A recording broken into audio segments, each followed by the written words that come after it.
Buenas tardes, desde la fábrica de alimentos balanceados de Los Corrales, les damos la bienvenida. Estamos acá todo el equipo de Camio S.A. y toda la familia, y junto a Estanislao Quiroga y Darío Colombato, que van a ser los disertantes. La idea de esta charla van a ser charlas de 40 minutos aproximadamente. Una vez finalizadas las charlas, vamos a hacer un tiempo para intercambiar preguntas. Toda la charla va a quedar grabada en estos días a través de la página nuestra web www.camio.com.ar. van a poder ver toda la grabación nuevamente.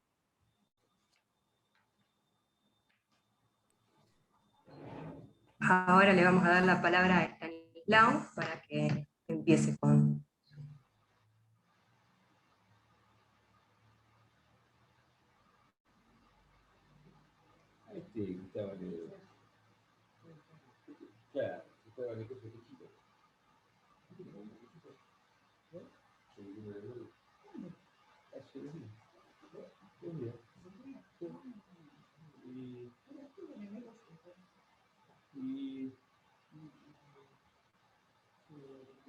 Buenas tardes a todos.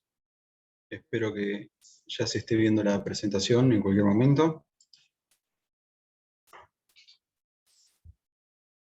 Buenas tardes. Bienvenidos a todos. Tenemos una audiencia más que concurrida en la tarde de hoy.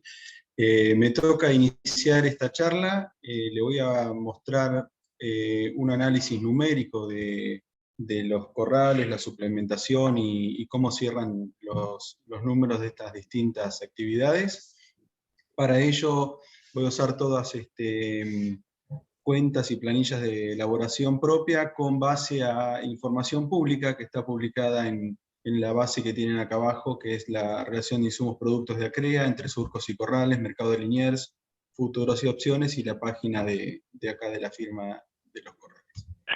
¿Qué vamos a ver en la presentación de esta tarde? Bueno, básicamente vamos a empezar con unas pinceladas del contexto actual en el cual estamos parados, y después vamos a analizar el creep feeding, el corral de inicio, la suplementación de la recría a campo, el corral de terminación en cuanto a resultados y sensibilización, y una imagen final de cómo construir un engorde eficiente y exitoso. Al final de las presentaciones vamos a hacer las preguntas, así que vayan anotándose cualquier duda. Como personas que toman decisiones en las empresas agropecuarias, hay un círculo de decisiones que están bajo nuestro control. Rodeándolo tenemos un círculo de influencia, que son acciones sobre las cuales tenemos cierta llegada, cierta participación, pero no controlamos absolutamente. Y más alejado tenemos un círculo de preocupación. Todas son cuestiones que influyen en el resultado de nuestra empresa, pero a medida que nos alejamos del centro, cada vez con menor incidencia. Por ejemplo, para ponerlo en términos gráficos, nosotros podemos controlar la carga y la productividad forrajera, es parte de nuestro trabajo de todos los días. Después, en un círculo un poco más alejado de nuestra área de control, tenemos la cadena comercial. Podemos elegir con qué consignatario vender o en qué mercado poner nuestro producto, pero no definimos el precio de la carne. Podemos manejar el plan sanitario, pero no absolutamente. Tenemos incidencia sobre el personal que ocupamos, pero tampoco está bajo nuestro absoluto control. Después tenemos un área de preocupación que incide en el resultado, pero que definitivamente no manejamos, ¿no? Las definiciones del Fondo Monetario Internacional, si llueve o no llueve, las decisiones de los personajes que nos gobiernan, y siempre aparece algún cisne negro. En este caso podemos pensar en el coronavirus, podemos pensar en la guerra de Ucrania, que definitivamente va a tener incidencia en el resultado de nuestras empresas, pero que nosotros no manejamos. Así es que dediquemos el mejor esfuerzo a hacer bien las cosas que podemos controlar. tengamos atención para influir positivamente en aquellas en las que podemos influir, y prestemos objetiva atención a los condicionantes externos, pero no nos dejemos arrastrar por el pesimismo. Vamos a empezar con las cuentas.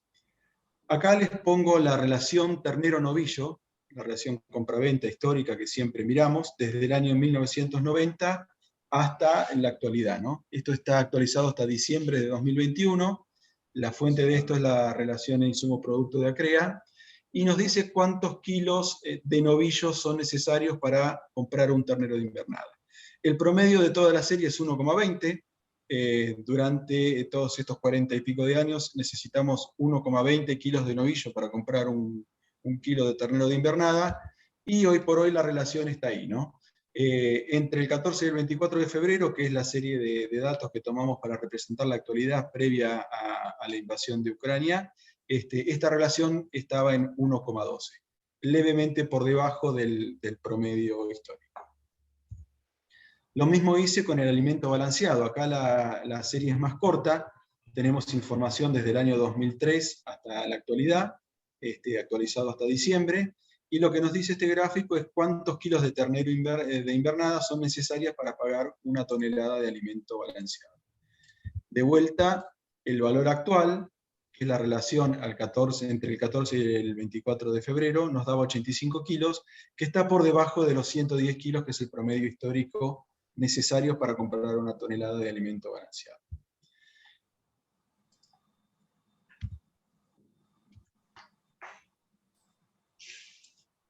A continuación, la relación maíz-kilo de novillo, o sea, cuántos kilos de novillo son necesarios para comprar una tonelada de maíz, históricamente algo alrededor de 110 kilos, y en la actualidad estamos en 95 kilos, levemente por debajo del promedio histórico. La última relación que les voy a presentar es la relación balanceado kilo de novillo entre el año 1990 y la actualidad. Ahí la relación promedio está en el orden de los 140 kilos, y el valor último que tenemos medido nos da 96 kilos de novillo para comprar una tonelada de alimento balanceado. En fin, mirando las relaciones de insumo-producto en el largo plazo, estamos en situaciones cercanas a la normalidad, podríamos decir. Presos de una inflación desatada y creciente, en un contexto de zozobra mundial, y con una gran incertidumbre hacia adelante, pero hasta ahora con relaciones más o menos cercanas a la normalidad. Les recuerdo que para las cuentas que van a ver en la presentación de hoy, tomamos valores de entre el 14 y el 24 de febrero, para que no estén influidas por la catástrofe que estamos viviendo de la invasión ucraniana. Bien, ¿qué pasa con el precio del flaco y el precio del gordo? Acá yo les puse la evolución del precio del ternero pesado, o novillito liviano que entra al corral de terminación. Este es un ternero de 270 kilos, y la relación del novillito liviano de 390 kilos terminado, ¿no? Más o menos hasta mayo del 2020 esas cuentas venían más o menos cerca, pero después se empiezan a separar. Si tomamos, por ejemplo, en el mes de julio de 2021, nos encontramos con una relación bastante desfavorable, compra-venta en el momento, instantánea para hacer el corral, pero si miramos cómo se desenvolvió ese corral de terminación entre el 1 de julio y el 1 de noviembre, nos encontramos con que el precio de compra y el precio de venta del animal terminado es el mismo, siendo que es bien diferente a la situación que ocurría al inicio del corral. ¿Y qué nos pasa con la relación compra-venta instantánea contra la real en los últimos 40 meses? Bueno,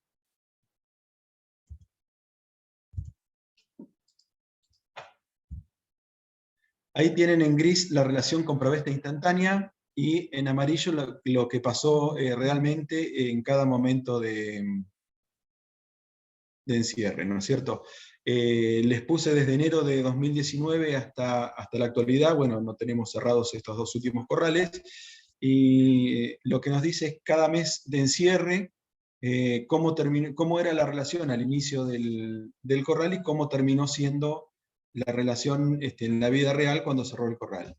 En los últimos 40 meses, la relación compra-venta real terminó siendo peor que la prevista al inicio del corral 2 veces, terminó siendo igual a lo previsto al inicio 3 veces y terminó siendo mejor a lo previsto las otras 35 veces. Claramente, la relación compra-venta instantánea nos presenta limitaciones a la hora de definir si hacer o no un encierre, por lo menos como única evaluación.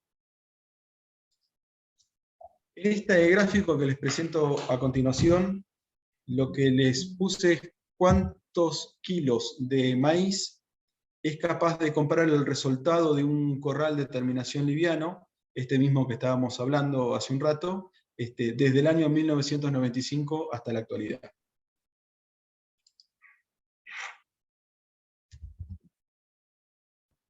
Esa línea naranja es los kilos que se necesitan para hacer un corral con una eficiencia de 10:1.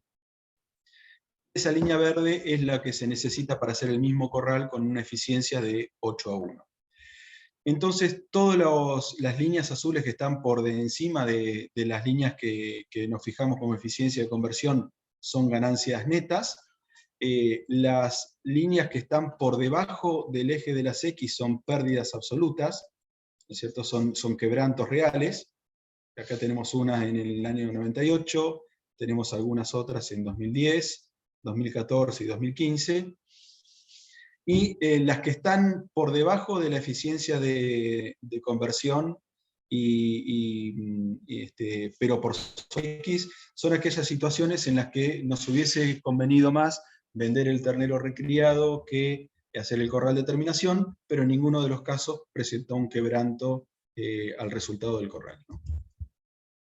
Esto es lo mismo, pero con más detalle, desde el año 2018 hasta la actualidad, y ahí tienen graficadas la eficiencia de conversión del 8:1, esta línea verde, y la eficiencia de conversión del 10:1 en esta línea naranja, ¿no? Tenemos un solo momento de quebranto en diciembre de 2001, y el resto, bueno, algunas veces por encima y otras veces por debajo de la conveniencia económica. La relación compra-venta instantánea ya no es una herramienta certera para calcular el resultado probable de un corral. Pensar en el costo del kilo producido me parece que sería una mejor opción. En general, el corral de terminación liviano, que es en la práctica más generalizada en la zona, es un negocio estable y de renta positiva. No siempre es la alternativa más conveniente, pero generalmente es de resultado positivo. Y siempre hubo periodos más o menos prolongados en los cuales se pudo capturar muy buenos resultados.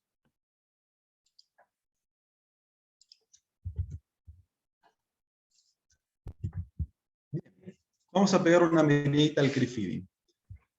Acá, por ejemplo, tomé la técnica de creep feeding para evaluarla sobre terneros de 110 kilos, que se suplementan por 90 días, en el caso que no recibe creep feeding, se terminan destetando con 160 kilos, y en los que reciben la suplementación al pie de la madre, con 200 kilos de peso vivo. El ingreso extra generado por cabeza es de 14.000 pesos, en el caso del que usa creep feeding, o $127. El costo por ternero es de 3.900 pesos o $35. Y el margen bruto por cabeza nos queda en 10.229 pesos o $91.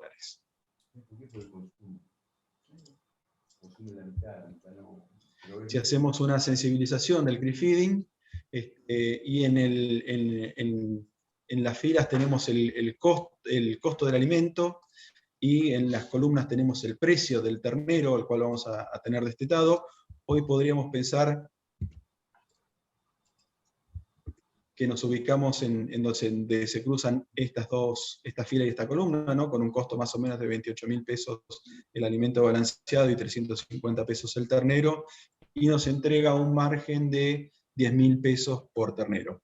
Pero con estas posibilidades de aumento de precio hasta 35.000 pesos, que todavía el resultado es positivo, y una disminución del valor del ternero hasta los 250 pesos, que todavía tenemos resultados positivos. La idea de presentar estas tablas de sensibilización es que estamos en momentos de gran incertidumbre de los valores y nos ayudan a fijar ciertos parámetros dentro de los cuales nos podemos mover con una evolución del resultado más o menos predecible. Lo mismo en dólares. A valores de hoy tenemos que estar pensando en un alimento balanceado de $250 y un precio del ternero de $3,25, lo cual genera un resultado de $96 por cabeza, pero podríamos estar esperando costos del alimento de hasta $330 y valores del ternero de $2,50, que aún nos entregan resultados positivos. ¿Y qué pasa con el corral de inicio? Bueno, en este caso evalué un corral de inicio de animales que empiezan su corral con 160 kilos y le agregan 40 kilos en el corral. El valor producido en ese corral es de 14.000 pesos por cabeza o $125. Para ello necesitamos un aumento diario de peso de 800 gramos, un corral de 50 días, y con una eficiencia de conversión de 6,41 kilo a kilo. Bien, esto nos deja un margen bruto de 8.700 pesos o $78 por cabeza. Nos genera un costo del kilo producido de 176 pesos o $1,57, y nos deja una renta marginal frente a no hacer el corral del 15% o del 107% anualizada. Acá la idea de anualizar la renta no es el pensar que podemos repetir el corral indefinidamente en el tiempo, sino que nos sirva para comparar el porcentaje de la renta con otras actividades, por ejemplo, la tasa bancaria que está en una unidad de base anual.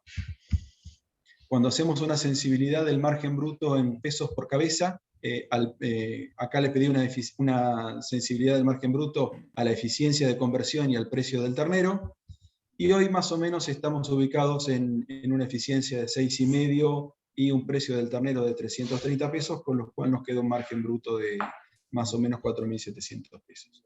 Ya empezamos a ver resultados negativos cuando el ternero valga menos de 300 pesos, o con un ternero de 320 pesos, por ejemplo, cuando empeora la eficiencia de conversión. Y es interesante ver cómo, aún en valores positivos, cómo va variando la eficiencia, el resultado del corral, a medida que aumenta o disminuye la eficiencia de conversión. Lo mismo en dólares por cabeza. Yo te digo que a grandes rasgos el 99% de los piloteros están acá. O no decir.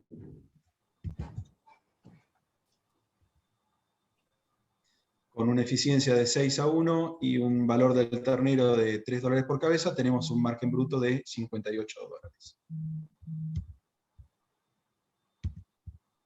Entonces el corral de inicio y el creep-feeding son dos buenas alternativas para mejorar el peso del ternero al destete. No son necesariamente excluyentes ni logran los mismos objetivos, pero ambas muy competitivas en cuanto al repago del capital invertido. ¿Y qué pasa con la producción de carne en la recría? Uno podría pensar la producción de carne de la recría como la duración de esa recría, por la carga que podamos poner sobre el recurso forrajero que nos ocupa, afectada por el aumento diario de peso en kilos por cabeza, ¿no? Si nosotros empezamos a tachar unidades, nos queda en kilos por cabeza. La duración de la producción de carne no la manejamos a entera libertad, sino que depende de la rotación agronómica. Y es en la carga y en el aumento diario de peso donde podemos poner nuestra impronta para mejorar la productividad de la recría. Así tomé, por ejemplo, para este análisis, una recría sobre verdeo de invierno con una entrada de 180 kilos, que se recrían sobre avena,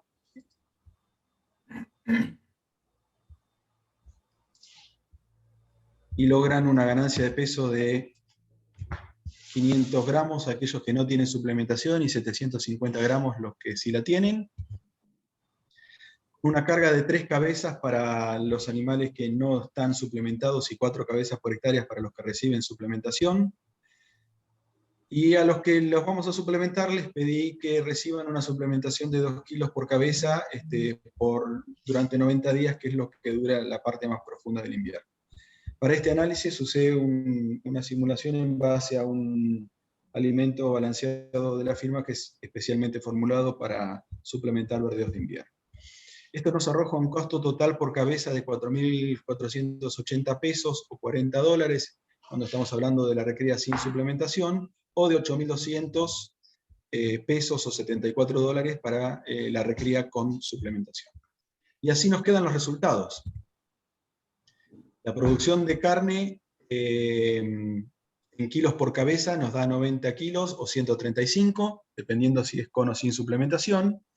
Y cuando lo miramos por hectárea son 270 contra 540 kilos de producción de carne. El margen bruto por hectárea nos queda en 60.000 pesos o $536 cuando es sin suplementación, y 113.000 pesos o $1.000 cuando es suplementada. El diferencial que logramos con esto es de 8.000 pesos por cabeza o $75, o 53.000 pesos por hectárea, lo que es equivalente a $480 por hectárea.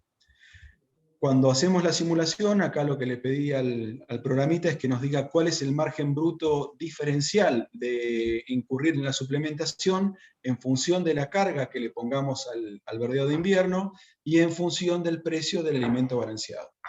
Para esta simulación usamos una carga de 4 cabezas por hectárea y un alimento que está en el orden de los 28.000 pesos, lo cual nos deja un margen bruto diferencial de 8.320 pesos por hectárea.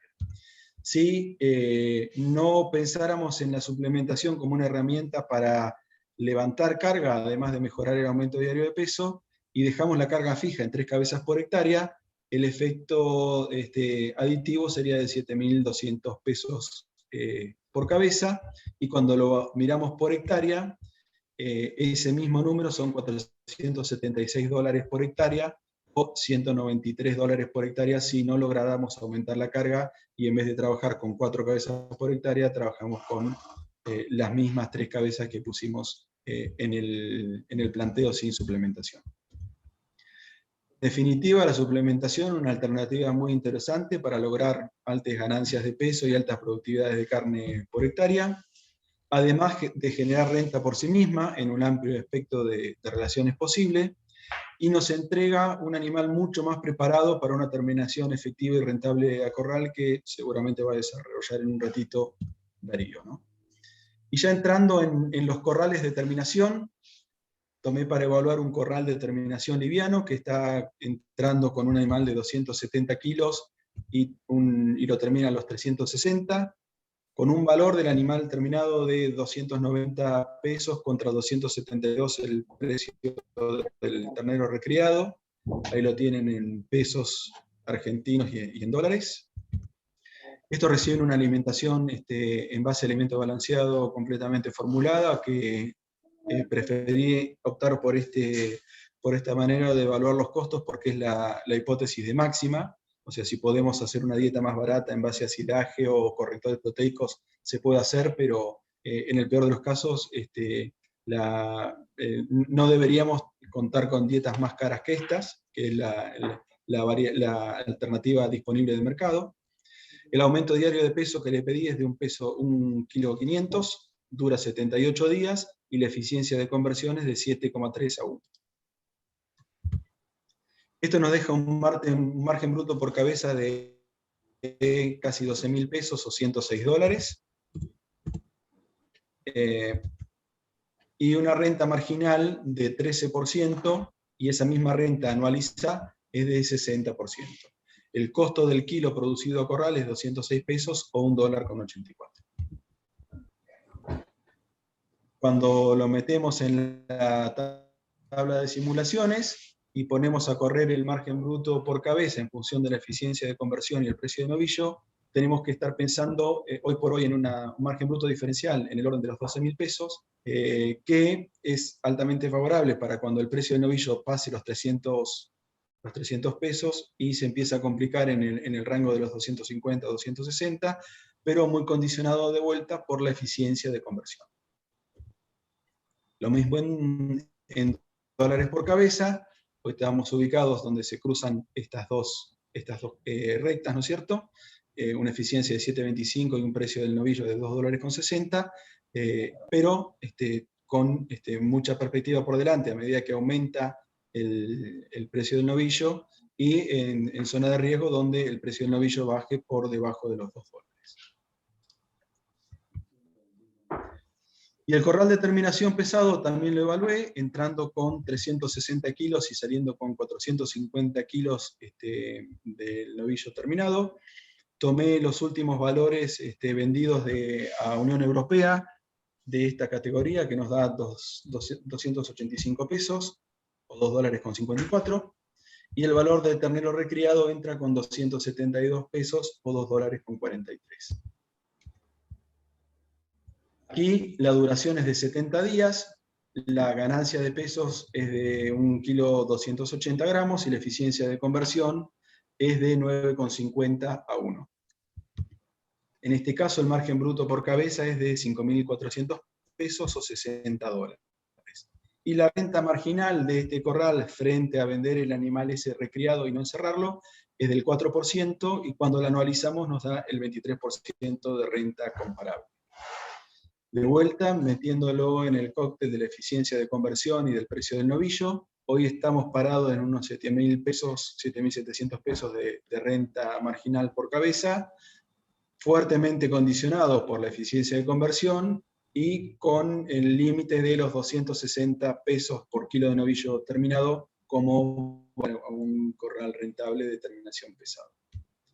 Si lo miramos en dólares, nos queda algo parecido a esto, en una eficiencia de 9,50 y un valor de 2,50 o 2,60 en el novillo terminado, logramos capturar $74 de margen por cabeza encerrada.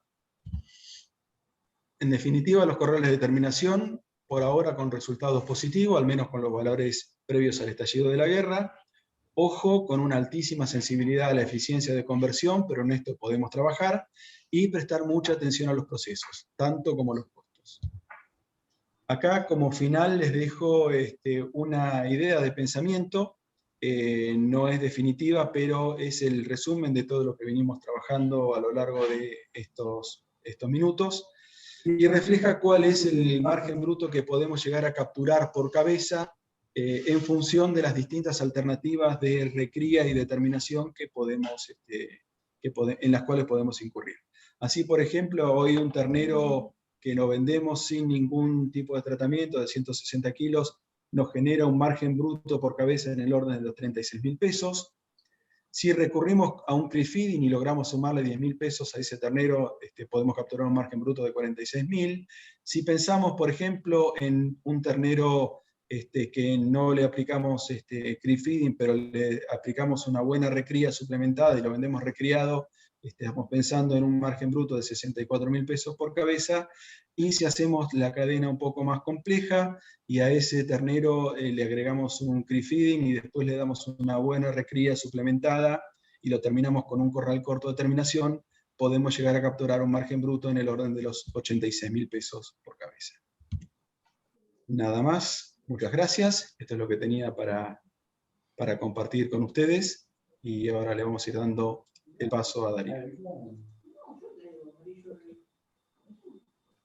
Muchas gracias, Dani. Excelente la presentación. Recuerden que después de la charla de Darío vamos a estar juntando las preguntas y un tiempito para un intercambio. Ahora vamos a continuar con Darío Colombato.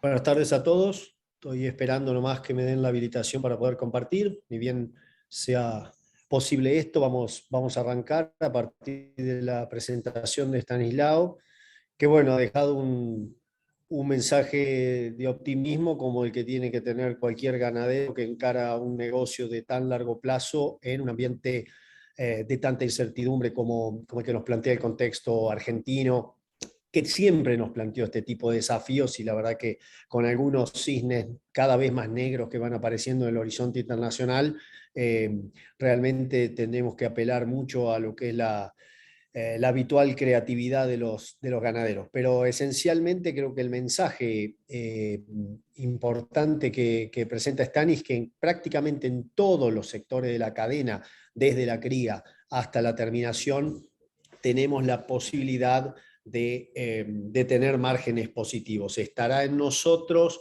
de alguna manera, poder buscar qué modelo es el que cierra mejor bajo nuestras circunstancias. Uno es uno y sus circunstancias, con lo cual claramente no habrá un talle que le quepa a todos, sino que vamos a tener que buscar el que nos quede mejor a cada uno. Voy a ver si ya estoy habilitado, me dicen del equipo.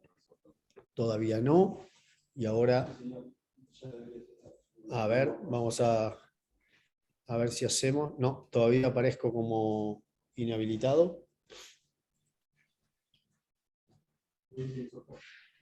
Me dice que soy host, pero no soy host.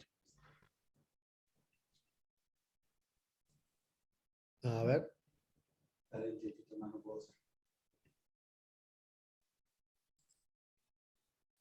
Estoy ahí quietito a la expectativa.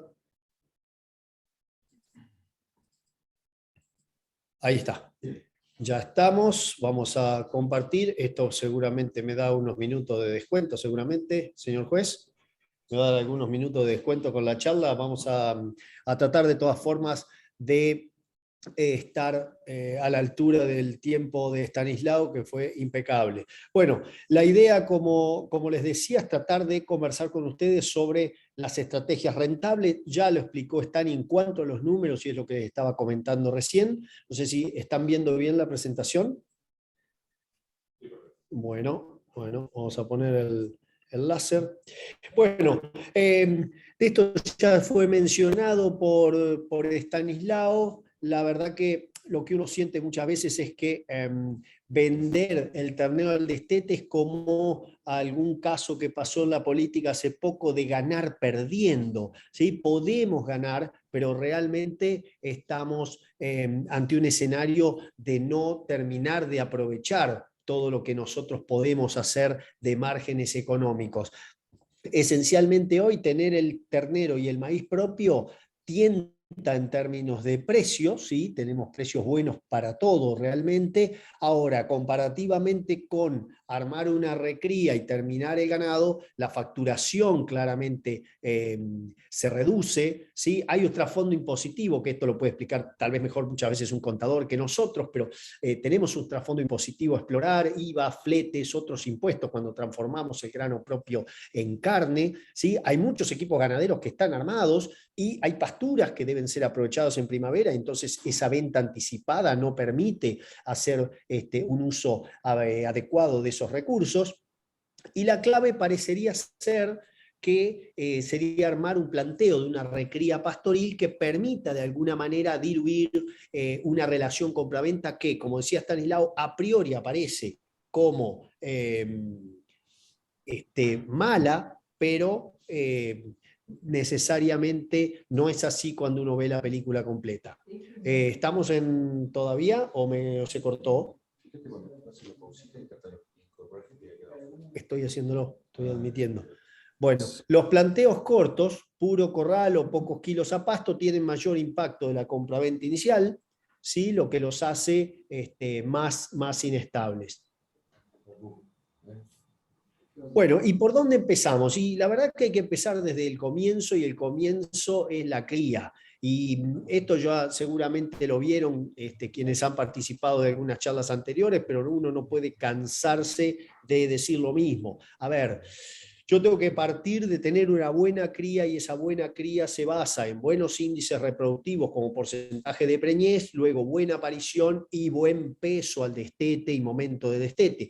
Este trabajo que viene del INTANGIL lo que muestra en esta parte de la izquierda es dos concentraciones diferentes de nacimientos, ¿sí? Preñeces o nacimientos a 9 meses vista, en donde la parte de la izquierda les muestra una concentración de nacimientos versus una Voy a ver si puedo admitir mientras estoy haciendo dos cosas a la vez y esto no me sale bien habitualmente.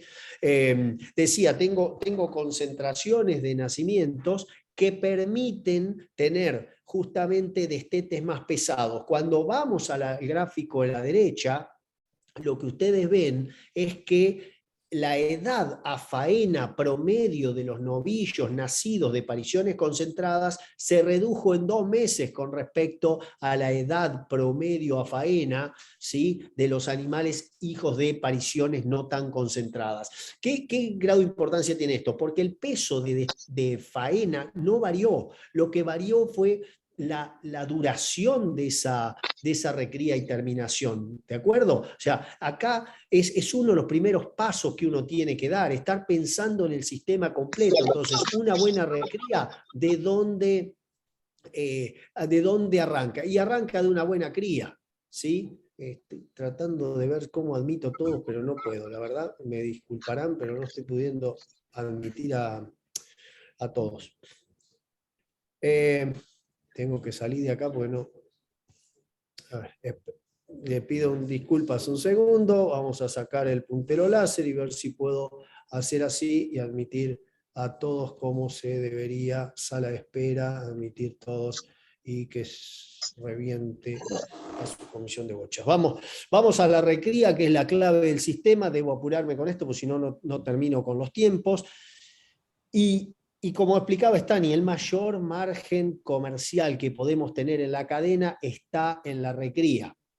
Con lo cual, necesariamente, ¿sí?, debo maximizar la eficiencia en este proceso. Esta edad, la post-destete temprana, sobre todo los primeros 3 meses post-destete, que sería ahora, otoño, ¿sí?, son fundamentales para asegurar crecimiento muscular. Se los digo siempre, digamos, 1 kilo de músculo es 75% de agua, 1 kilo de grasa es 8% de agua. De ahí que hacer 1 kilo de músculo sea mucho más eficiente energéticamente hablando que 1 kilo de grasa. Entonces yo tengo que maximizar todo ese crecimiento que encima viene apalancado por una genética cada vez mejor. Entonces, realmente tengo que maximizar la ganancia de peso en esta etapa de recría pastoril, por el margen económico y por la calidad de res, como vamos a ver enseguidita nomás. ¿Sí? Entonces, fíjense, este otro trabajo que también viene del mismo grupo de investigación del Intanguil, muestra restricciones iniciales, las curvas,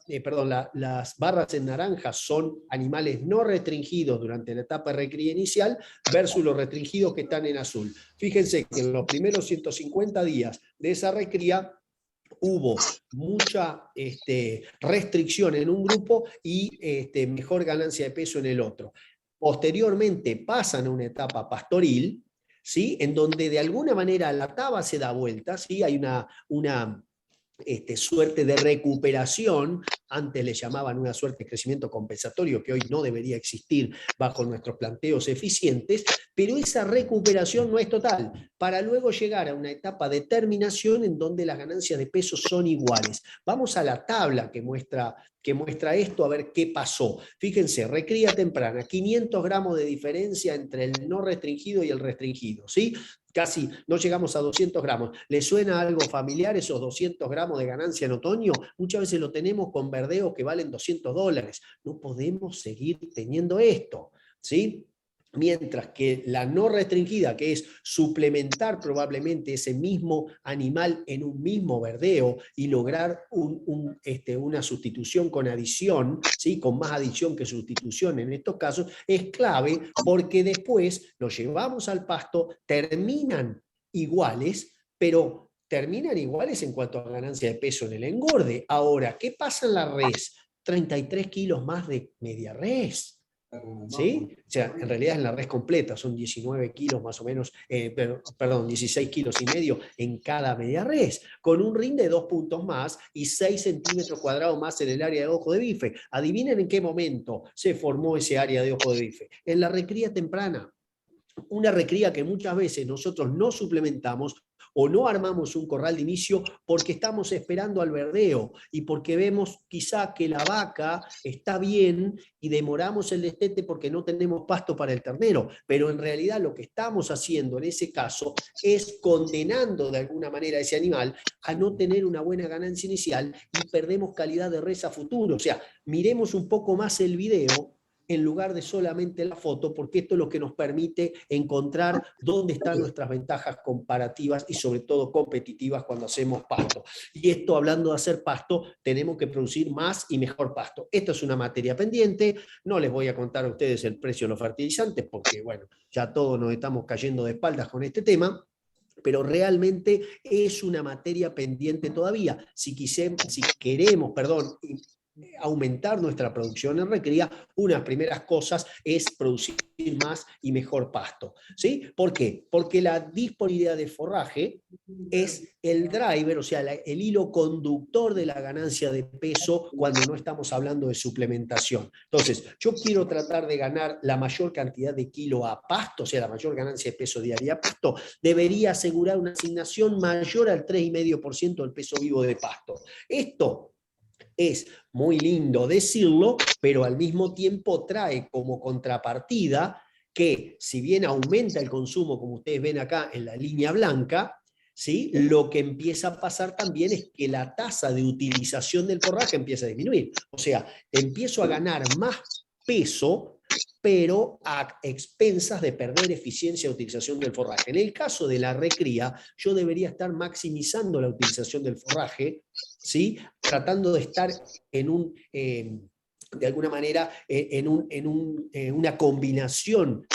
virtuosa de los dos factores, ¿sí? Y ahí es donde probablemente ingrese también la suplementación para asegurar una ganancia de peso adicional y manejar el concepto de la carga animal, que como saben y lo mostró Stanislao antes, es también un componente súper importante. Yo en recría no trato de maximizar ganancia de peso individual, sino que trato de maximizar la ganancia de peso por hectárea, sin por esto caerme por debajo de límites, como podrían ser para mí 600 gramos en el caso de la recría. Podemos negociar en 500, pero si le pongo 500 me negocian a 400 y empezamos en un problema de regateo de bazar turco que no nos termina sirviendo de nada. ¿Por qué es esto importante también lo del ADPB? Esto es bastante nuevito, es un tipo de análisis nuevo que estamos implementando en algunos campos en donde vamos al concepto de rentabilidad individual en programas de recría. Estos son 4.700 animales recriados solamente a pasto, esto no tuvo suplementación, en donde vemos la renta individual que me da cada animal, afectando por su peso inicio en el precio que tiene de acuerdo a entre surcos y corrales, ¿sí? Y anualizando esa ganancia tomando en cuenta un costo del kilo producido de, en este caso, 70 centavos de dólar, que fue un promedio que tomamos de distintos campos. ¿Qué es lo que encontramos? Que claramente el ADPB, ¿sí? El aumento diario de peso vivo. ¿Cómo hago para silenciar los micrófonos acá? Gracias por el mensaje. Por favor, si pueden... Vamos a participantes, pero no estoy viendo esto. Es el sí. Mute all. Silenciar a todos. Ahí está, vamos a silenciarte a todos. Perdón, estaba en esto de la renta. Les decía, tomamos 70 centavos de dólar como costo, ¿sí? Usando un promedio, todo es recría pastoril, incluye verdeos combinados con pasturas, y fíjense ustedes que la ADPB tiene una relación directa con la renta de ese programa de recría, ¿verdad? Y esto también, los colores que ustedes ven más azules o más celestes, es porque cada animalito tiene su duración de recría que fue llevado a anualizado. Digamos, hay recrías de 400 días y recrías de 200, ¿verdad?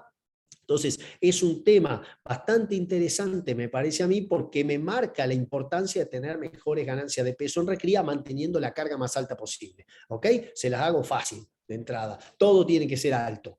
¿Okay? Entonces, fíjense cómo también la disponibilidad de forraje según la época del año condiciona el grado de respuesta a la ganancia de peso.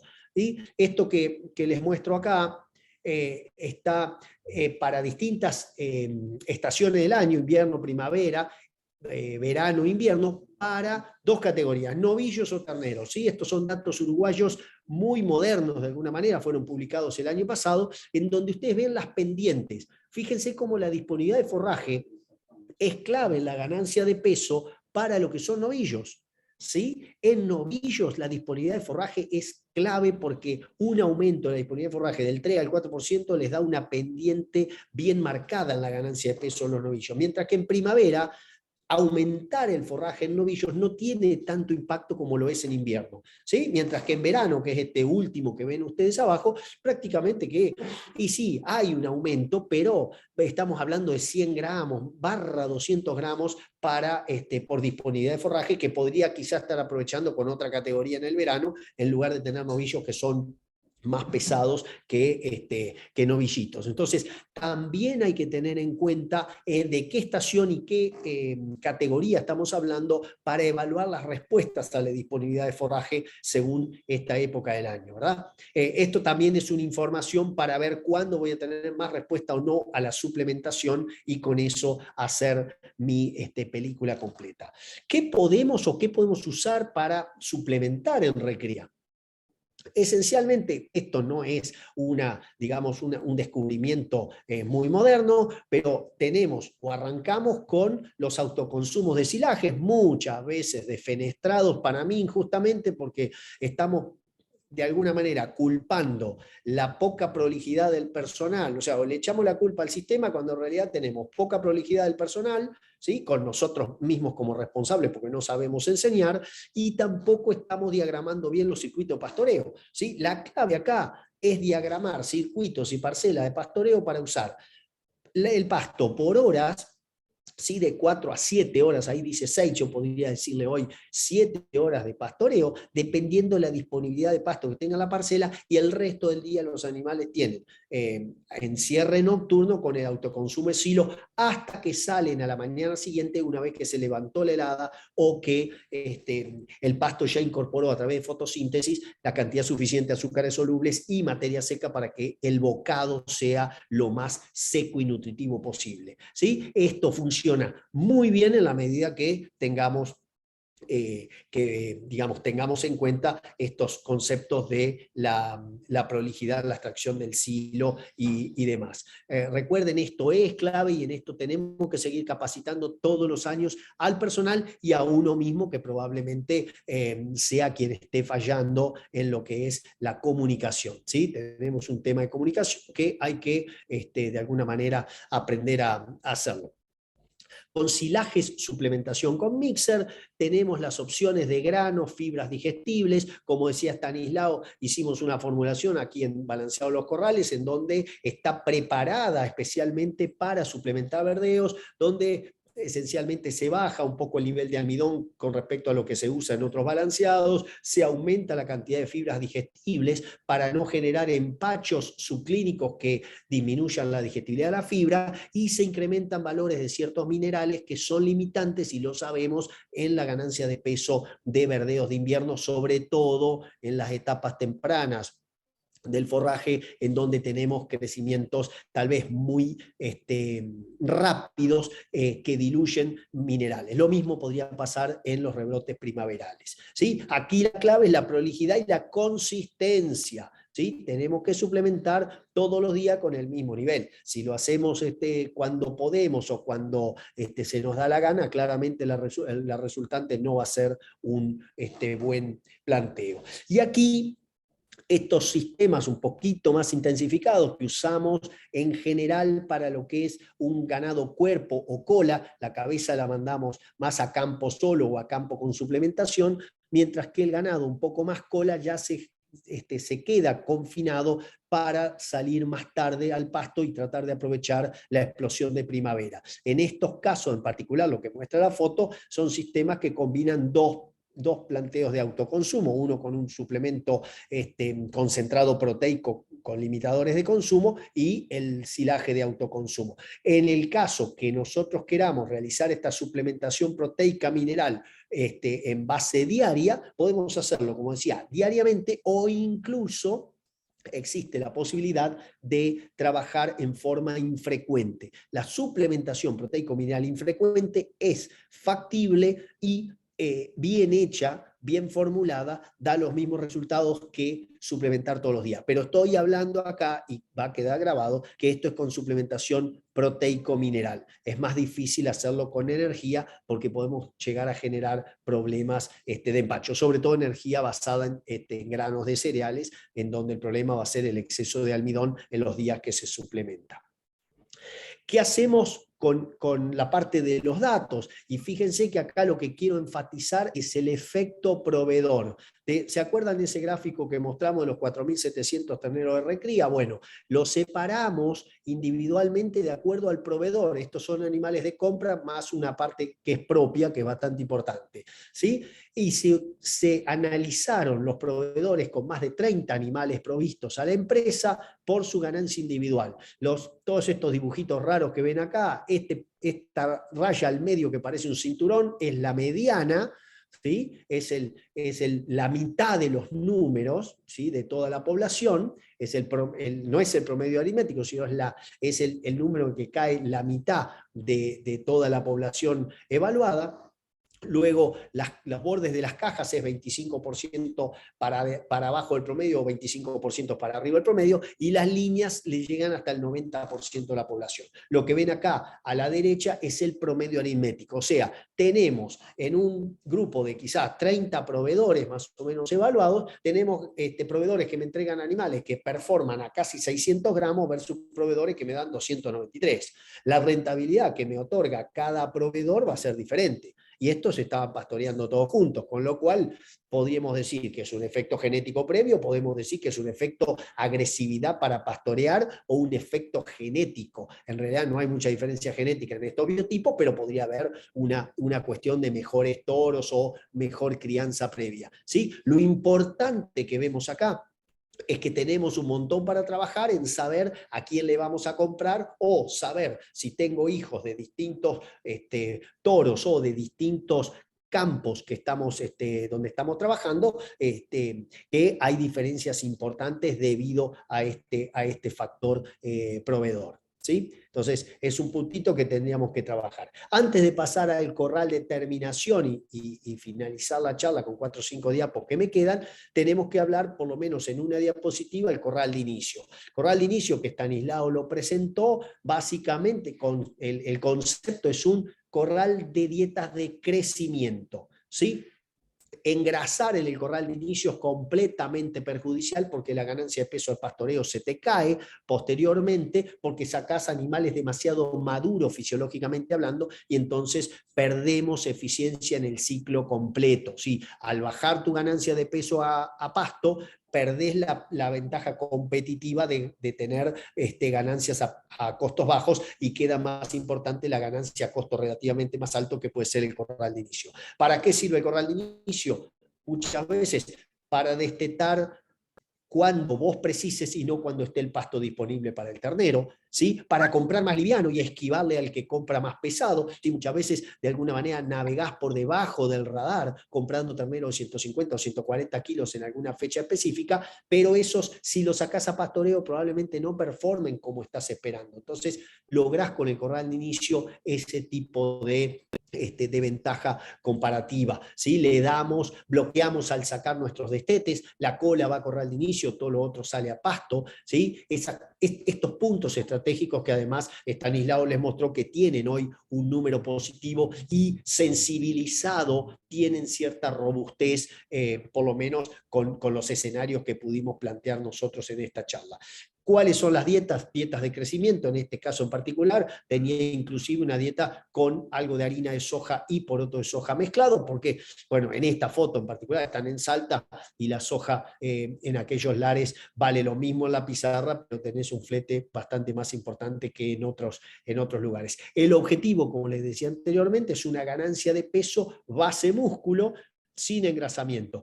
Esa ganancia de peso va a ser variable en función del peso de inicio de los animales y de la genética.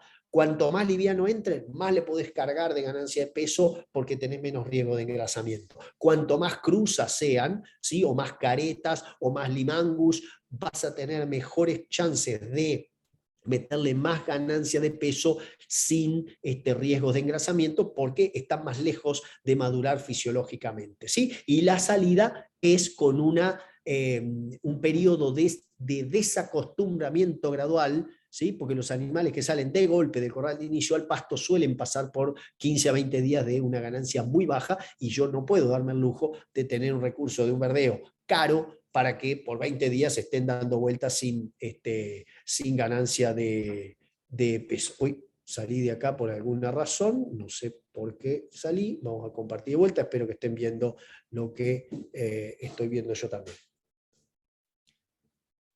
Bueno, las premisas del corral de terminación y ya aceleramos hacia el precipicio. Claramente, si hago un corral de terminación, tengo que buscar el planteo más conveniente en función de la empresa. O sea, tenemos ganaderos que están integrados con la cría y recría, o sea que el corral de terminación también lo podemos usar para el inicio, como les decía recién, en el corral de recría. Y en otros lados tenemos meramente un corral preparado para terminación, ¿sí? Lo que llaman muchas veces corrales profesionales, en muchos casos es pues solamente nos dedicamos a eso y no hacemos otra cosa.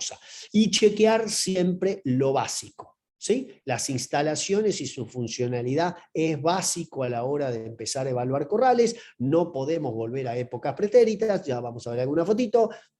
Los accesos, ¿sí? No podemos hacer un corral con un acceso horrible de 30 kilómetros de tierra porque claramente vamos a tener más problemas con los accesos que con la eficiencia de conversión. Va a ser buena, pero después en el acceso voy a estar perdiendo semanas completas sin poder cargar hacienda. La maquinaria disponible y, capaz lo más importante, el recurso humano disponible para trabajar en esos planteos. El autoconsumo, una lucha eterna, un Boca River eterno y no voy a hablar mucho más de fútbol en este momento, pero esencialmente está abierta la carrera porque no hay uno mejor que el otro, no sé si soy claro.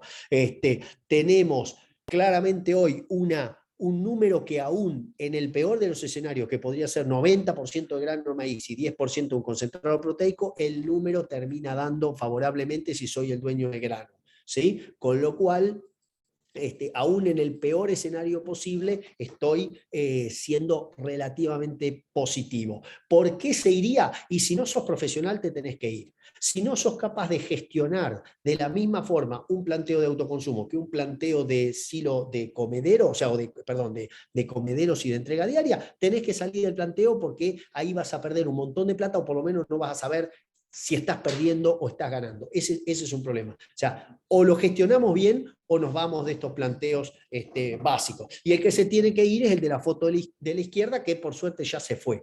¿Sí? Se fue bastante antes que viniera esta crisis, porque tener corrales en zigzag, tener corrales al medio, tener la mitad de la comida afuera, tener barro dentro del corral, tener un perro, tener la tranquera abierta, son todas cosas que van en contra de la eficiencia. Y acá, por favor, no le echen la culpa ni al grano caro, no le echen la culpa ni a Putin, ni al otro de Ucrania, ni a los tanques, ni al coronavirus, ni a nada. Croto total y debe salir del sistema. Disculpen este lapsus de sinceridad salvaje. Tenemos que tirar la comida adentro del comedero, trabajar con lecturas de comedero y ajustes en dieta, ¿sí? Chequeos de mezclados y auditorías de alimentación son claves y el procesamiento del grano también. Pero acá hay que actuar con ciencia, ¿sí? Todavía no está definido y depende mucho el tipo de dieta, el tipo de animal, mis circunstancias, qué tipo de procesamiento del grano funciona. Hay datos del año pasado de Estados Unidos y del otro año de Estados Unidos y datos locales que dicen que bajo ciertas circunstancias el grano entero se comporta igual que el grano partido seco. ¿Sí? En otros casos, con dietas con burlanda, dietas con alfalfa, está clarísimo, y cualquier nutricionista medio entrenado ya lo sabe, que las dietas con grano entero deberían dar paso a dietas con grano húmedo o a dietas con grano procesado de alguna manera. En bienestar animal tenemos que trabajar muchísimo, no podemos tolerar tener los barriales que tenemos en muchos corrales, eso es un mea culpa también, o sea, tenemos que trabajar con más fuerza para evitar el caso del barro, porque nos saca eficiencia y el número no está para que nos saque eficiencia y nunca debió haber estado, y trabajar también sobre el agua, que es el nutriente principal de cualquier dieta. ¿Sí? Todavía estamos trabajando con faltantes de agua, con tanques que no están elevados lo suficiente, con bebederos sucios, y eso, señores, es imperdonable. Y por último, el tema de la trazabilidad individual, el tema de también tiene que ver con los orígenes, y les muestro solamente un ejemplo. De acá, un corral cerrado el mismo día, 150 animales, esto ya lo vieron seguramente los que atendieron otras charlas, pero sí, 1,420 kg con 18 horas de ayuno y 3% de desbaste, esto está incluido. Los 20 animales que ganaron menos me costaron 270 mangos el kilo ganado, entonces, ay, el número no me da. Pero todos los que ganaron por encima del promedio costaron 18% menos. ¿Sí? Entonces, estás en algún caso mirando animales que pueden ser mejores por origen o mejores por más agresivos a comer o mejores por lo que sea, pero nosotros sabemos quiénes son, ¿sí? Y también sabemos quiénes son los malos. Entonces, ¿cómo no nos vamos a fijar en este tipo de planteo cuando tenemos tanta plata en juego? Y esto es un ranking relativo de novillos que llegan con 300 a 320 kilos a un filo de terminación, pasan 120 días y se cosecha el corral completo, con lo cual tengo el dato individual desde el día de inicio al día final y todos se evalúan de la misma forma. Este ranking relativo, lo que ustedes ven a la derecha, es en porcentaje la mayor diferencia que tenés en ADPV, o sea, en aumento diario del peso vivo individual versus el ADPV de la tropa. Esto es, los que ven ustedes en la barra horizontal de adelante, de arriba, perdón, tuvieron 9,3% de mayor ganancia individual que el promedio de la tropa que fue compañera durante 120 días en su corral. ¿Cómo no nos vamos a fijar en eso? ¿Sí? Tengo animales que ganan 1,2 kg y tengo animales que ganan 1,320 kg con la misma dieta en el mismo lugar.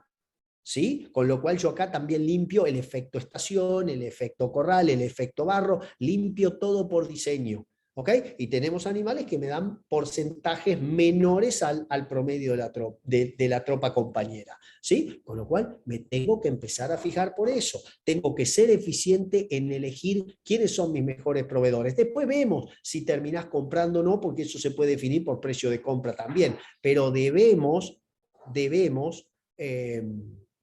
¿por qué me ponen pausa? ¿Están viendo ustedes? Sí. Bien, perfecto.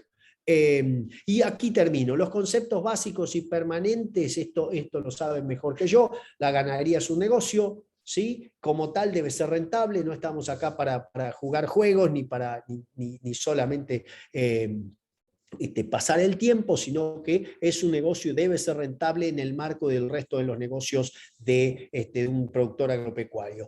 Todos tenemos que ponernos la camiseta, la pasión en esto, ahí es donde tiene que jugar la pasión. Cuando miramos los números nos desapasionamos, cuando estamos trabajando nos tenemos que apasionar para entonces poder también transmitir al resto de los integrantes del equipo ese tipo de apasionamiento. Y yo como un mensaje que veo en muchas empresas, la recría pastoril con un encierre a corral es el modelo que realmente le está otorgando más estabilidad y seguridad de renta a los ganaderos. Yo con esto, si logro finalizar, ahí está, les agradezco mucho la atención y dejo de compartir pantalla para que pueda pasar al resto. Me dirán qué tengo que hacer ahora para entregar el host, o estás vos. Vas a entregar el mandato. Bueno, muchas gracias, Darío. Excelente la presentación. Como siempre, nos has dejado un montón de cosas para replantearlos y para seguir metiéndole a la ganadería.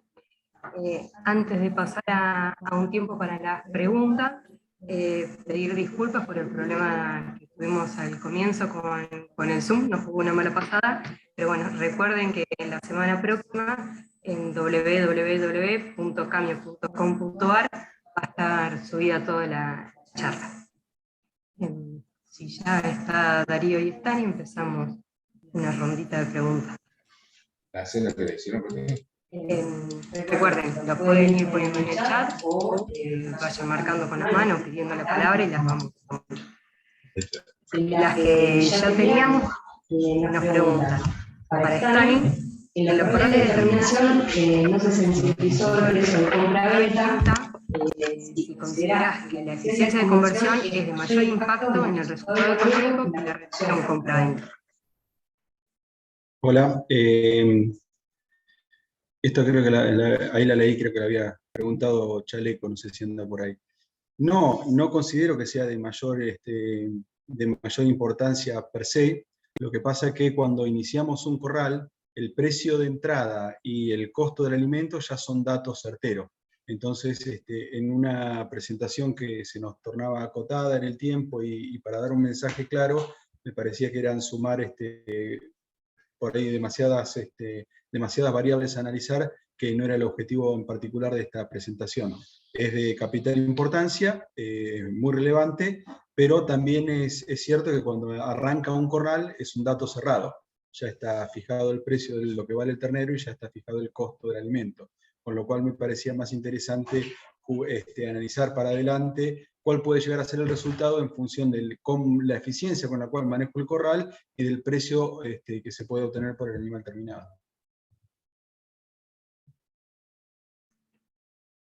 Continuamos con una para Darío. En los corrales de inicio, ¿qué consideración se puede hacer si reemplazamos el silaje por un rollo de buena calidad?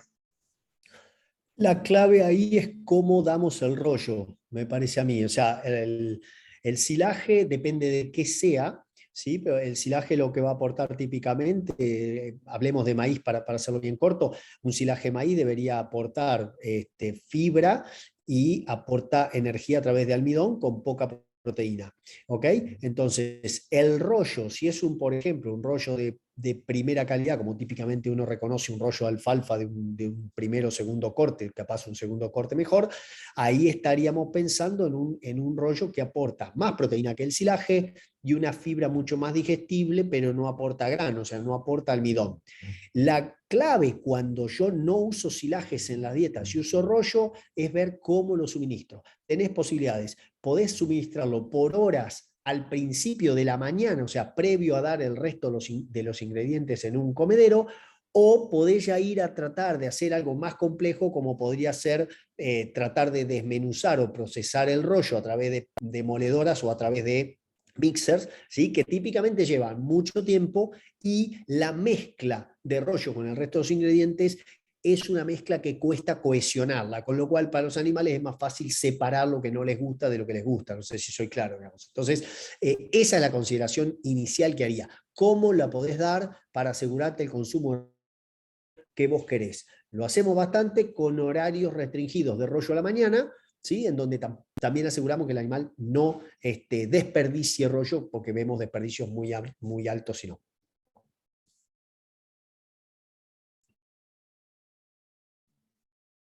Seguimos una más con Darío. ¿Qué consideraciones podrías hacer sobre las cargas instantáneas una vez que los terneros están a pasto? Que tendríamos que estar evaluando las tasas de crecimiento de ese pasto para tratar de comerme, comerme lo que se está produciendo, tocando el stock lo menos posible, digamos, el stock inicial. La verdad es que todo eso va a depender de qué oferta y qué tasa de crecimiento estamos teniendo en ese momento. Y algo que me está dando vuelta en la cabeza hace mucho, que no es nuevo, por supuesto, que es la disponibilidad y la distancia al agua. ¿Sí? En muchos casos fracasamos en nuestros planteos pastoriles porque aumentamos demasiado la carga gracias a que aumenté mi producción de forraje, pero tenemos 8 cuerpos de bebedero juntos que no sirven porque uno solo o 2 están con agua y los otros están con barro y hacemos caminar a los animales 2.500 metros para ir a tomar agua y se apilan todos y resulta que después no tengo la ganancia de peso que espero. Entonces, la carga instantánea tiene que de alguna manera amalgamar estos conceptos, digamos, la parte de la tasa de producción de pasto, entonces la cantidad de pasto que yo tengo, más por supuesto el stock acumulado en el periodo de crecimiento, ¿no? Eso no lo dejo de de tomar en cuenta, y al mismo tiempo la distancia al agua que ustedes tengan y la disponibilidad de agua instantánea que vamos a tener. Esto no quiere decir que hay que llevar el agua a las parcelas, ni mucho menos, aunque hay sistemas que lo pueden hacer, sino que quiero enfatizar el rol del agua en estos sistemas a la hora de definir la mejor carga instantánea. No hay una receta, claramente, no puedo dar un número.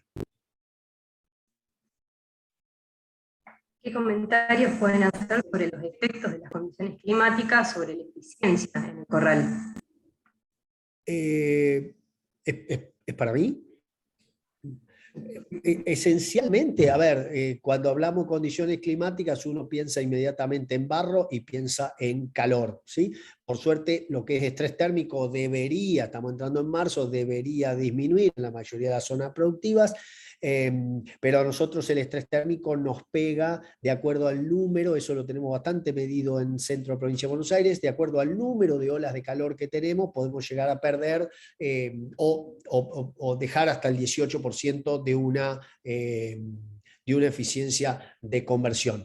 El barro pega de acuerdo a la cantidad de centímetros de barro que tiene el animal y el tiempo que tiene. Estamos desarrollando una cosa que seguramente no es un descubrimiento, pero es un score de corrales al inicio, ¿sí? 4 puntos de score de corral, como el que hace score de bosta, como el que hace score de estado corporal, y eso lo tenemos, o lo estamos comenzando a correlacionar con la performance de la tropa una vez que sale 100 días después.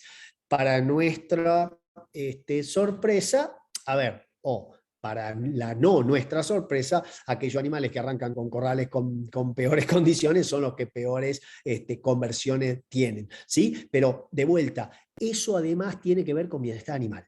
Y si es algo en el cual tenemos que trabajar, no por el aspecto necesariamente romántico del asunto, sino porque un animal que está estresado produce menos. Y un animal que produce menos me da menos plata. Y un animal que me da menos plata no me da la renta que quiero, y entonces después me quejo por el gobierno, me quejo por esto, me quejo por aquello, pero la culpa de alguna manera es propia. Han surgido unas cuantas preguntas de la parte práctica, así que vamos a seguir con Darío y después con el broche de oro, con el numerito de Stani, alguna pregunta. Preguntan, para suplementar esos 2 kilos en verdeo, ¿qué sistema puede ser mejor, restringiendo el acceso de los terneros al silo comedero? El tema que algunos no llegarían a comer, o habría que contar con bastante más silo que lo que solemos acostumbrar.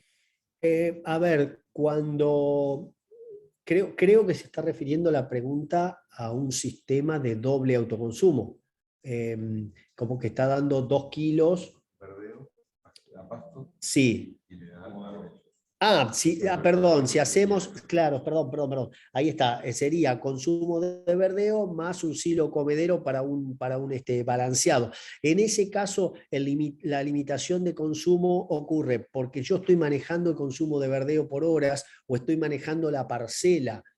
La disponibilidad de pasto la estoy tratando de manejar para llegar a ese consumo. Asociado a esto, yo estoy trabajando con algunos niveles de limitadores de consumo, esencialmente puede ser cloruro de sodio, dentro del balanceado, para limitar y evitar que haya atracones. Y como tercera línea de seguridad está el ionóforo, que se utiliza para evitar algún tipo de problema digestivo, y al mismo tiempo la baja utilización de fuentes de almidón dentro del balanceado, que impide o minimiza los riesgos de un empacho.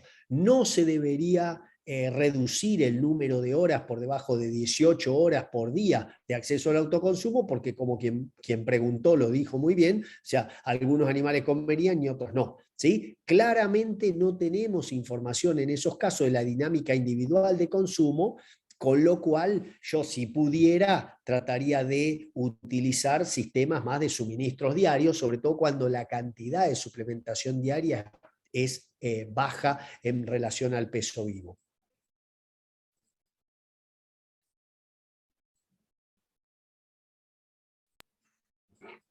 Bueno, ahora Raúl Lanusse nos pregunta cómo es la terminación a pasto en zonas con buenas alfalfas, por qué la necesidad de corral sí o sí para terminar novillos. Muy buena pregunta, Raúl. Porque tenemos varias razones para la terminación a pasto. A ver, si estoy en un planteo Hilton, no cabe duda que la terminación debería ser a pasto, porque así lo indica la reglamentación. Entonces, en ese caso tenés una ventana para terminar a pasto. Quienes no están en esa parte, la terminación en alfalfa se puede hacer. Claramente dependés de la disponibilidad de alfalfa, de permitirle al animal seleccionar mejor hoja que tallo.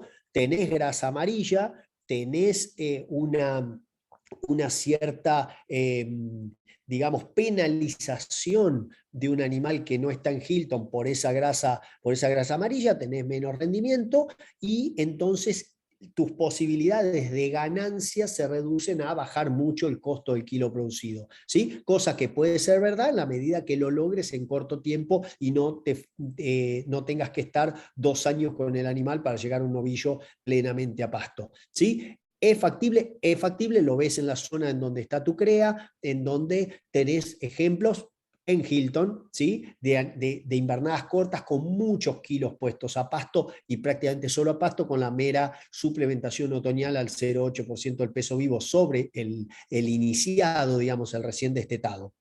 Eso funciona. En otra zona, la verdad que yo le saco mucho más renta a la hectárea de alfalfa con el planteo de recría, subo mucho más la carga, bajo el peso medio de existencia en el pasto, que es el driver de la rentabilidad, y me llevo después los animales a un corral y los meto en una suerte de plazo fijo ganadero. Los voy sacando en la medida que sus estados corporales o en la medida en que su estado corporal inicial me lo dice, ¿sí? Había planteo 60 días, planteo 90 y algún planteo de 120 en la medida que el estado corporal del inicio lo indique. Darío, te vamos a dejar que tomes una bocanada de aire. Vamos a hacer una pregunta a Dani sobre creep feeding. Viendo los números económicos, ¿es una técnica para años de poca oferta forrajera o una técnica que quedó para llegar, para quedarse? Bueno, mi opinión es que es una técnica que siempre está en condiciones de agregar rentabilidad y resultado al planteo de cría, y sobre todo en el momento en el que lo implementamos, que es a partir de los 100 kilos de vida del ternero, ¿no? Estamos pensando ya en los meses de diciembre, enero, cuando ese ternero al pie de la madre recibe de ella poco más que cariño y sombra.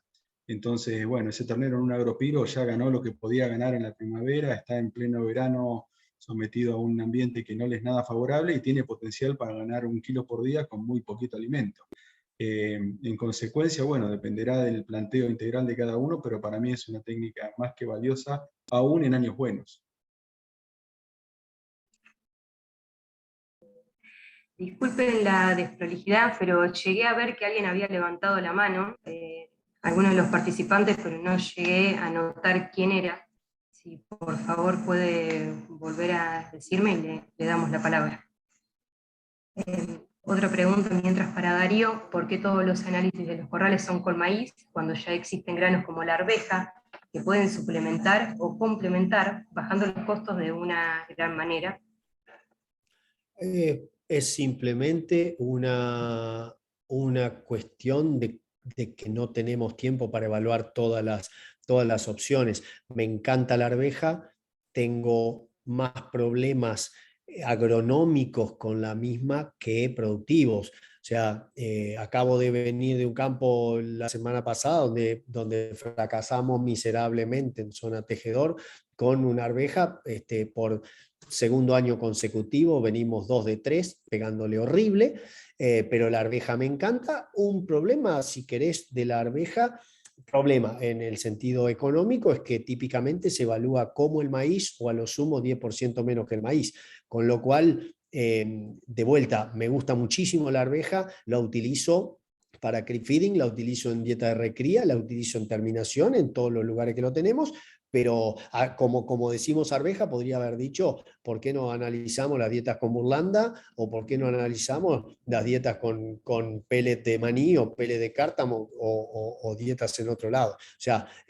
o ¿por qué no evaluamos cebada, evaluamos grano de trigo, evaluamos grano de trigo utilizo muchísimo en Uruguay, ahora no sé, con $300 qué vamos a hacer con la discusión con el trigo, pero el maíz va a estar más caro, entonces seguimos usando trigo en Uruguay, como usamos cebadas en otros lugares donde la seguridad de cosecha de 6.000 kilos, 7.000 kilos de cebada es mucho mayor que lograr el mismo número de maíz con menores costos. Entonces, claramente podríamos analizar 1.500 dietas y con esto cierro. O sea, la dieta es quizás de lo último que tendríamos que hablar a la hora de hablar al corral, porque estamos fallando muchas veces en el manejo de la adaptación o en las cuestiones básicas de los 100 días de corral, de mirar cómo se está comportando el corral, y nos quedamos discutiendo si el grano tiene que estar procesado o tiene que estar entero, o si tengo que usar un grano u otro, o qué porcentaje de esto le vamos a dar.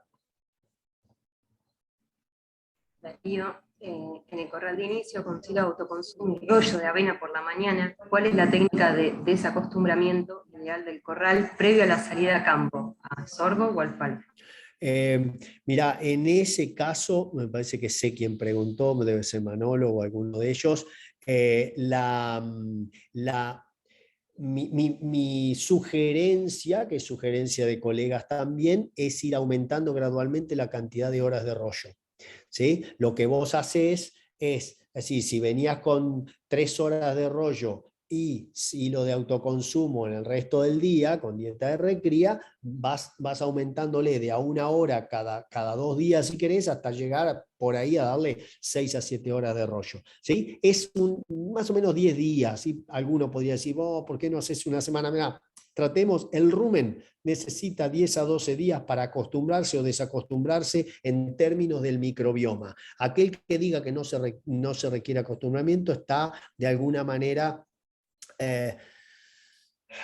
falseando algún concepto que todavía no se ha cambiado del todo. El microbioma ruminal necesita 10 a 12 días para cambiar. ¿Cómo hacemos esos cambios? Es la clave para no perder o dejar gramos en el camino o generar condiciones anormales que luego repercuten en la renta.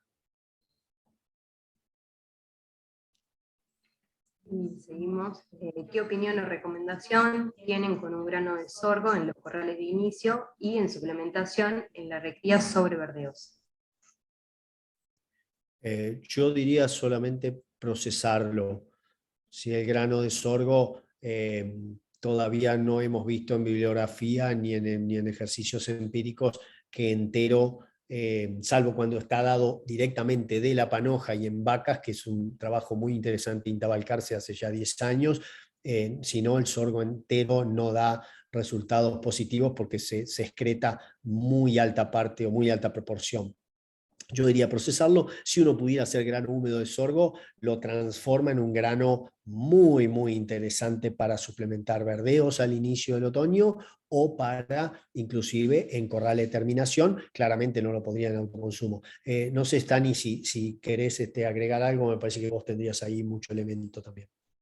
No, la verdad que sí, para mí el grano de sorgo, sobre todo en esas recrías, en esos animales tiernitos y un grano tan difícil de digerir, únicamente procesado y la verdad que lo hemos usado poco, ¿no?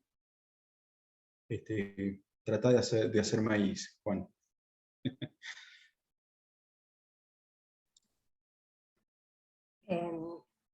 Pancho Furlong nos pregunta qué porcentaje de decilo pondría como techo en una suplementación de verdeos para sostener la eficiencia.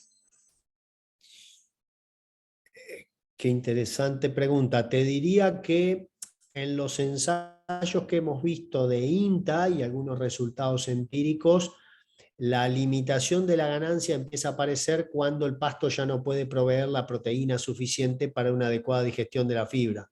Entonces, te diría que si yo pudiera asegurarme que al menos el 1 a 1,2% del peso vivo en base a materia seca fuera entregado por el pasto, el resto puede ser silaje sin ningún problema. Ya, te doy vuelta la respuesta, si querés, o la pregunta, Pancho. Yo te diría que tengo que asegurarme que el requerimiento por lo menos del 70-80% de la proteína diaria que tiene ese animal sea cubierta por la cantidad de pasto que estás dando. A partir de ahí el otro 20% lo cubrís con el silaje, que claramente no es un complemento proteico, ¿sí? Pero si logran consumir 3 o 4 kilos de base seca de ese silaje, ya vas a estar metiendo prácticamente 300 gramos de proteína adicional, ¿sí? Si el animal requiere 900 gramos, 600 lo tendrás que cubrir con el consumo de pasto y el resto lo cubrirás con el silaje. Sí, bien digo. Mariano de Amores pregunta qué opinión tienen sobre los aditivos para dietas para reducir la emisión de metano. ¿Será un ingrediente obligado en el futuro? Y acá, Mariano, te hago un mechadito. Está bueno también la participación en la pregunta de Stani, que él está bastante empapado en el tema.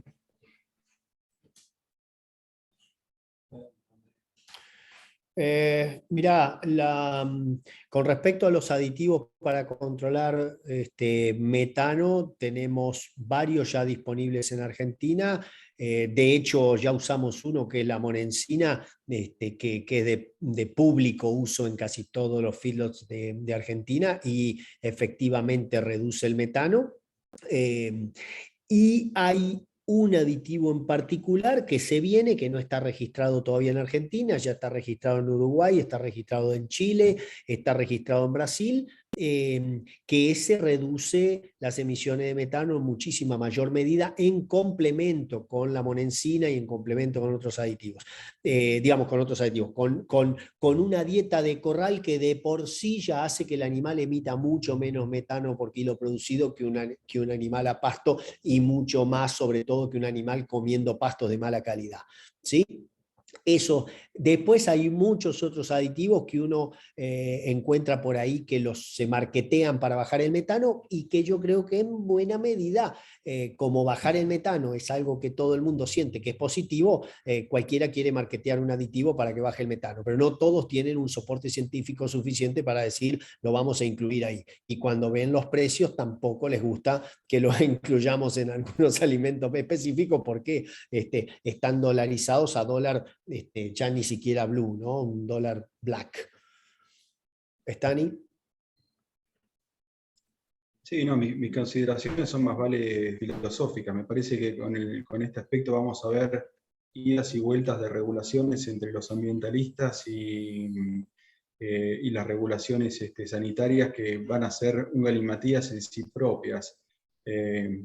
Tratemos de hacer lo mejor posible lo que podamos hacer y esperemos a ver realmente cuáles son las demandas de mercado y las autorizaciones. Por un lado nos van a pedir que bajemos las emisiones y por el otro lado nos van a pedir que no usemos antibióticos. Y bueno, ¿qué va a ganar? No tengo la menor idea. Estemos atentos y tratemos de hacer lo mejor posible lo que podemos hacer bien. Un punto que te agrego ahí, que me parece que nos está llamando la atención a quienes trabajamos en algunos momentos en la academia, buscando justamente ese santo grial que nos permita bajar el metano sin deprimir de gravedad la fibra u otras cosas, es que cuando vemos bajas en el metano producido por animal, no estamos encontrando una diferencia positiva en producción. O sea, en algún lado ese hidrógeno que se capturó y que no se fue a metano no está yendo a ganancia de peso. Y eso nos está volviendo locos porque tenemos que trabajar con químicos, con bioquímicos, con fisiólogos y demás, porque no sabemos a dónde está yendo el exceso de hidrógeno que antes se iba como metano. Darío, Manolo Sáenz pregunta, las raciones de alto silo, 60-60% de la materia seca, el resto grano, concentrado y el vitamínico mineral, ¿determinación resultan?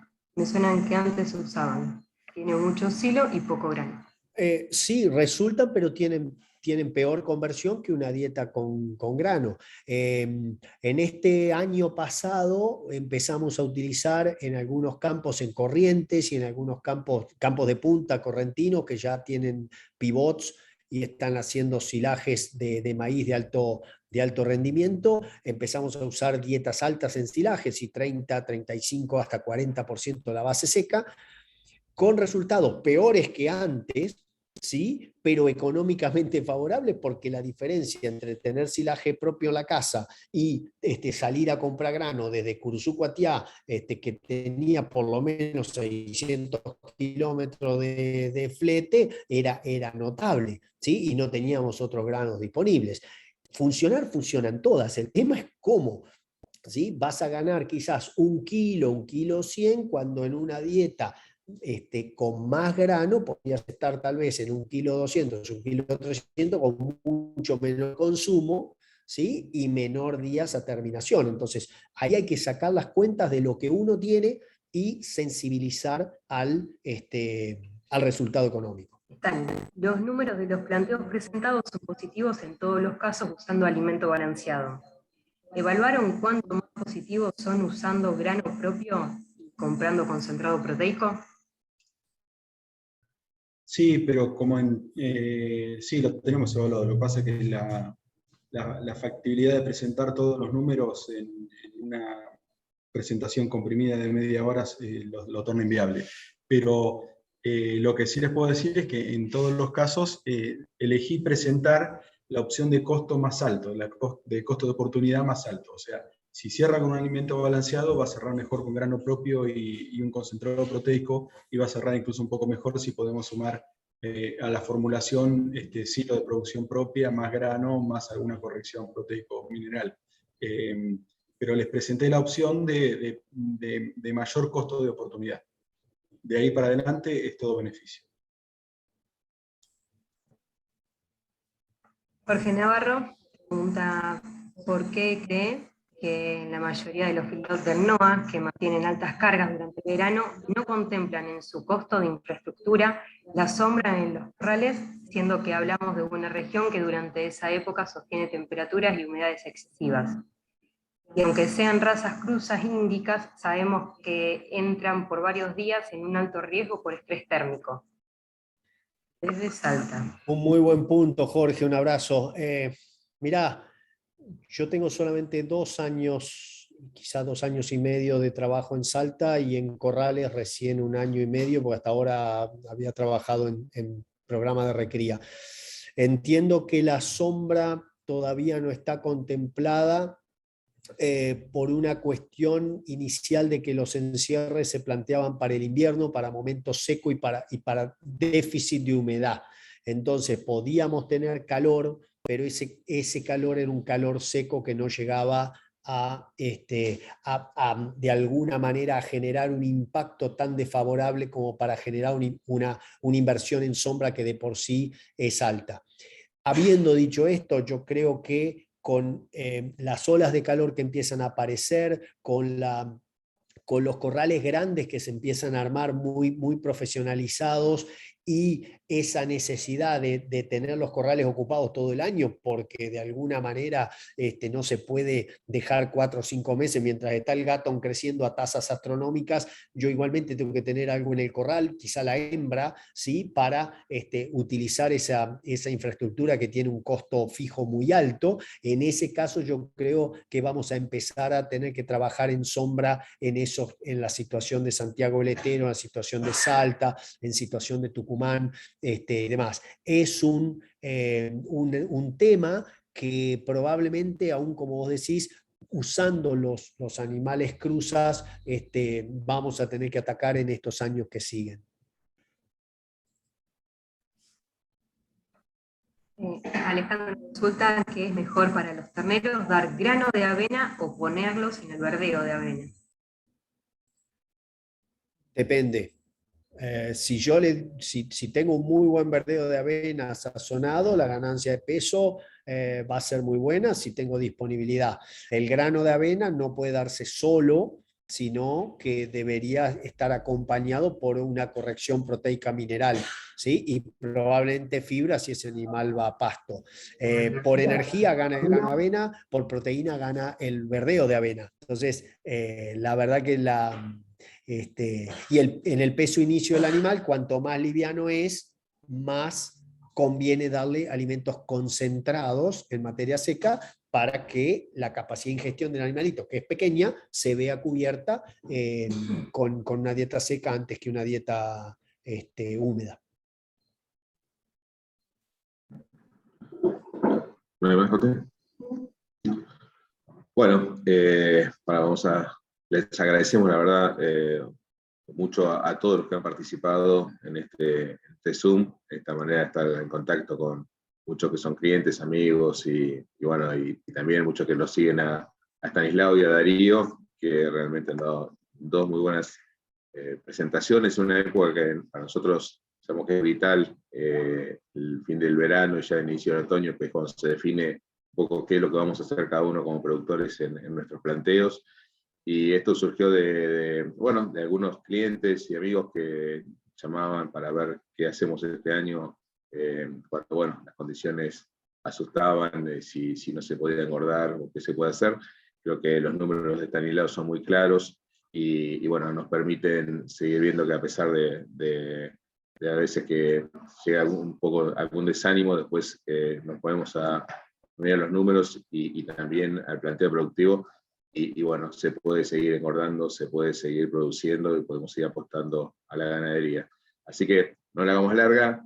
Muchas gracias en nombre de acá de Juan Tomás, de Coti, de Tito, y el mío propio, de la familia Camio, y de Stanislao y Darío, que son los que nos acompañan en este equipo que trabajamos muy bien, con el que nos sentimos muy cómodos. Así que muchas gracias nuevamente a todos, y haremos algún momento otra más, y algunos están pidiendo alguna presencial, así que también tendremos que llegar a presencial para comer algo y tomar algo, que eso lo hemos ido perdiendo en los últimos años. Muchas gracias a todos.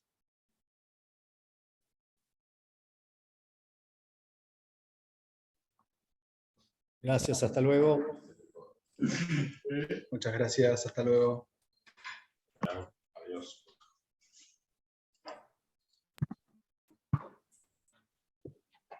¿Finalizo para todos? Sí. Gracias, muy bueno. Bye.